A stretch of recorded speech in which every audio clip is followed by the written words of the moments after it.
Okay, so let's draw a space-time diagram. So let's do an x-axis.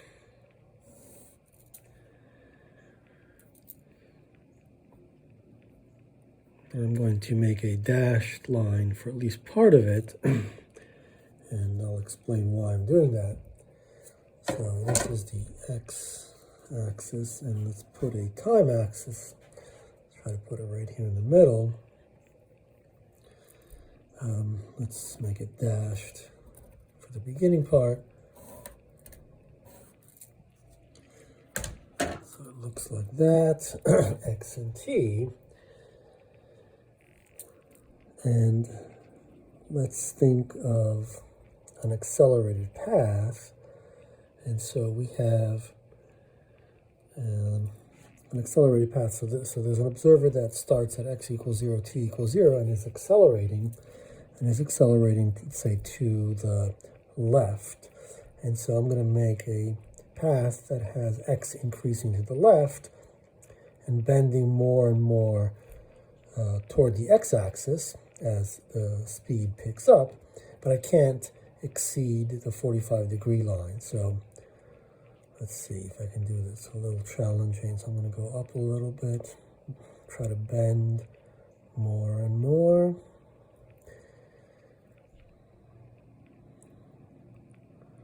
And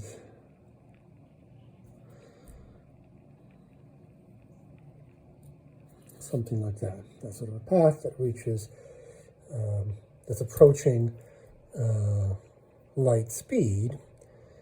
And so this is one point along that path. Let's say this is another point along that path. And we want to get a sense of how this observer is measuring the space-time coordinates of various events. So let's put some events here. Let's put some events. Well, actually, first let's draw. We know that there is an event horizon, right? So the 45-degree line. So we've seen that there's an event horizon. Let's try to put a 45-degree line on here representing the event horizon. So that would be something like that, 45-degree line. And so events, so if we have a space-time path followed by some observer, that observer could signal up until this point, after which the signals will not reach the observer on the accelerated path. And so there's an event horizon there. So let's put some events behind the event horizon. And so here's an event A, here, events that not necessarily part of a single space-time path, right? These are not related by cause and effect. A and maybe this one could be related by cause and effect. Let's put one over here, A, B, C, D. These events are all behind the event horizon. And let's put some events outside of the event horizon. So A, B, C, D, I don't know, E, maybe F, G. I could have drawn, maybe I should have drawn some. Let's put this event D over here. So it's still behind the event horizon, but maybe to the left of this event G, in X and T, and then maybe, I don't know, H, event H. Okay, so let's look at these events as seen by the accelerated observer as the accelerated observer approaches the event horizon. In other words, approaches the speed of light. And so here I made dashed lines because this is the way space and time is sliced by this observer at this location when the observer has 0 speed. And so the events, A has a positive x value, a positive t value. Same with B. B has a positive x value greater than event A, and a t value associated with B, which is greater than A. C has the greatest positive x value, and has a t value which is less than a t for this one. Right, I'm just going parallel to the x-axis to get its time value in x and t. So this is the time value for the event D. This is the spatial location. It's negative, right? Negative, more negative for F, but smaller value in time for F, and so on. Not too difficult to get these in terms of x and t. But now let's do it for when the accelerated observer is at this point along the path. So at this point, we have the tangent to the curve. Right, we have to make axes. So let's make axes, and the tangent to the curve, right? That gives us our time axis. So I'm going to need to do the best that I can. I have a time. I'll call this a t prime, and then I will try to, right, this, and the angle that I'm making with the red line here needs to be the same with the spatial axis, so it's something like that. And so this is the x prime axis. Right, the observer slices space and time up in that way. And so now let's look at these events. So what's happening to these events? So let's look at event D. So event D is inside the event horizon, and I want to know its time. Well, I need to do exactly what I did before, which is to move parallel to the spatial axis. Here is the spatial axis for the observer at this location. So when the observer is slicing space and time up in this way, then I need to get to the time axis. I need to go here, but I have to do it so parallel to the spatial axis. So I'm going to be moving that way, right? So I'm going to be moving that way. That's sort of parallel to that, right? The slices of simultaneity are like this, and so I end up here, right, at some value of time which is positive, right? Because this axis was initially like this, and this one was initially like that, and now they're bending. So this is some positive time, and you can sort of see that as we consider this further and further as we approach the event horizon, these two lines converge to the red line, right? And so what's happening to the time value for this event? Well, I'm going to end up having to always move along the x prime direction, right, parallel to that. But that direction now is tilting toward the red line, and so I'm going to have to move basically parallel to the red line to get to the blue time axis. But that's also going to be converging to the red line, so basically I don't get there until infinity.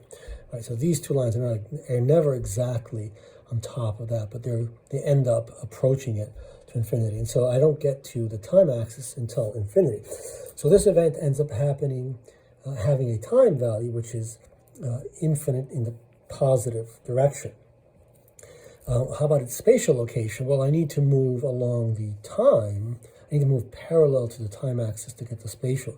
And so here I move this way, and I get to the spatial axis, which is somewhere along here, right? It's some positive value of x, and in the limit where these two axes, where I do this thing for the accelerated observer approaching light speed, they converge toward the red line. And so I'm going to be moving essentially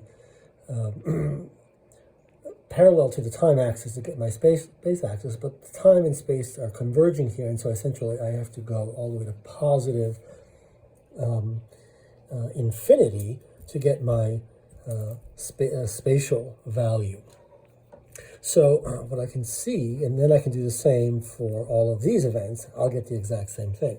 So events A, B, C, and D, they approach t prime equals infinity, right? Their time values will be up there as these axes converge to the red one, and their x prime value will end up being at positive infinity, right, along the spatial axis, which is approaching the red line. It'll end up being down there somewhere. X prime equals infinity in the limit that the event horizon is approached, right? We just make reference frames that have axes that are more and more tilted and more, in other words, more and more with smaller angles in here. But the origin of these axes is changing depending on where the observer is, the accelerated observer. What about events that are outside the event horizon? Right? So events E, F, G, and H. Right? Now we do the same thing. So, I don't know, F, we need to move, we want to know its time.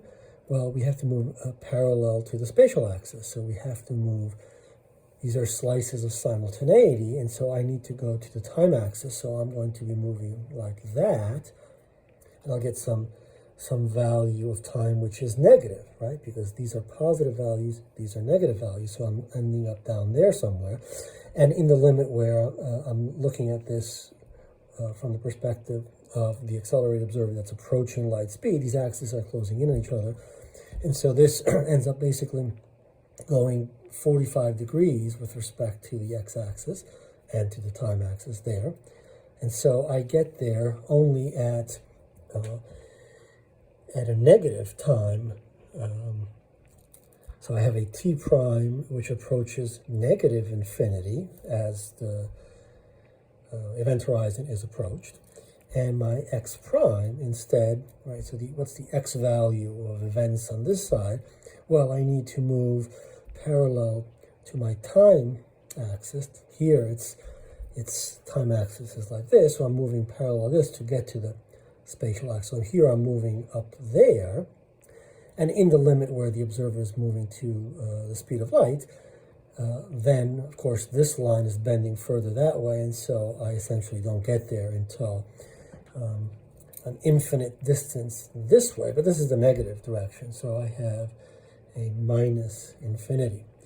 And so I can say that as the event horizon approaches, as the event horizon, let's say, reached or approaches, right, I can't physically get to the speed of light. I'm always approaching that value. Events outside the event horizon, right? These events, they recede into the distant past, right? T approaches negative infinity, and they move far away. And they move far away, whereas events inside the event horizon, these events, they approach, right? Approach the distant future, right? They approach the distant future. T approaches positive infinity, and move far away.